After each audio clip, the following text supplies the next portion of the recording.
नमस्कार। म आज एउटा खुसीको र विश्वासको कुरा व्यक्त गर्न गइरहेको छु तपाईहरु बीच। आज म निकै खुसी छु किनकि आज जनकपुरमा एउटा विकासको कार्य देख्न पाइयो। हाम्रो नयाँ सरकार आएको 1 हप्ता नि भएको छैन। उहाँहरूले शपथ नि ग्रहण गर्नु भएको छैन तर उहाँहरूले विकासको कार्य देखाउन सुरु गरिसक्नु भएको छ। आज जनकपुरको रामानन्द चोकमा बीच बाटोमा स्ट्रिङ पोल्सहरू उहाँहरूले लाउनु भएको छ। त्यो ठाउँले धेरै नै दुर्घटनाहरूलाई निम्त्याउँथ्यो। हरेक महिनामा एउटा दुईटा एक्सिडेन्ट हुँदै आइरहेको थियो र धेरै क्षति भएको थियो। जनताको मात्र हैन, देशले पनि आफ्नो युवाहरूलाई गुमाएको छ त्यो ठाउँमा।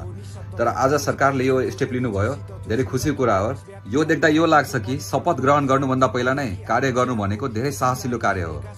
यो एउटा गोर्खालीको पहिचान हो, नेपालीको पहिचान हो र म धन्यवाद भन्न चाहन्छु हरेक नेपाली दाजुभाइ बहिनीहरूलाई जसले भारी मतले हाम्रो राष्ट्रपाललाई बालन सरकारले जिताउनु पुगेको छ।